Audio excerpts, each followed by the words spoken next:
Scones have to be the best tea time snack, but today I'm going to put a bit of a twist on them by adding some pumpkin. Now before you think that sounds a bit weird, pumpkin is a great ingredient that kind of adds a bit of a neutral sweetness. We can kind of go in the savory or the sweet part. So I'm going to use one base recipe for the scones and do a savory version where we can add cheddar, some thyme and pepper, or we can go sweet and add some brown sugar and cinnamon. Same base, two ways, you choose.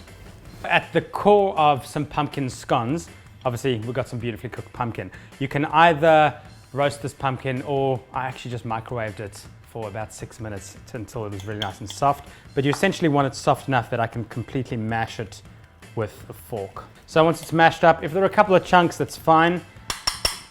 Go into a bowl.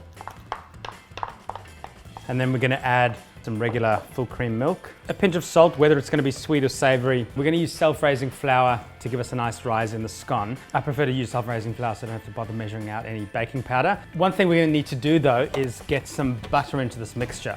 And I prefer going straight from the fridge. Just grate 75 grams of butter, and that way we can rub it into the flour really easily. So just use your hands to kind of toss all that butter in the flour, and you don't want it to melt or anything, and then just start to rub the butter in to the flour to kind of create some coarse crumbs. Then it's as simple as folding all that flour through that pumpkin and milk mixture. And so you don't want to mix it entirely, you want to be quite gentle with the mixture. Some people even use a knife to mix a scone mixture together. And this is the stage we want for the base recipe, so it's just coming together, but it's not entirely smooth yet. Now you could knead that together and bake some kind of regular scones without too much flavoring besides the pumpkin, but we're going to choose our adventure of sweet or savory. So that's one, and then I've got another mixture here. So obviously in this recipe, you're just going to do one of them. It's identical mixtures. You're just going to add whichever flavors you want. So for the sweet one, all we're going to add is some raw sugar. So that's kind of like that brown sugar and some cinnamon. And for the savory version, I'm going to add some thyme leaf, cracked black pepper, more salt, and then I'm going to grate in a decent amount of cheddar. Now we've got our two versions. I'm going to do the same thing. You need to knead the mixture a little bit so it comes together entirely, and then we can use our cutter to cut them out. Just get your board lined with some baking paper, and then you want to push this out until it's about 3.5 centimeters thick, and then we're going to use a cutter. Using a cookie cutter and having a clean cut, we've got really good layering in there, so it's going to allow itself to puff up. Whereas if you use something too flat, it'll push down the sides. But here we've got really good layers. Sweet, done.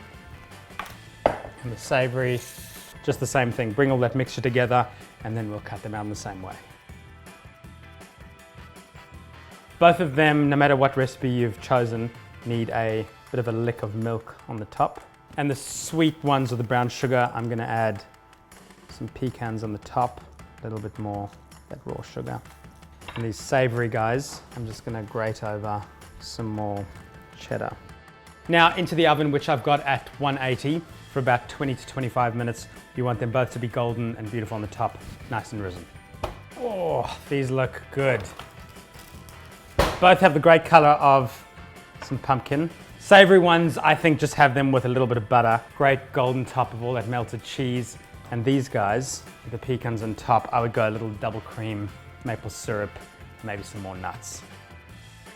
Okay, so I'm a bit more of a savory mood now, so I'm gonna taste the cheesy ones. Still steaming hot, look at that.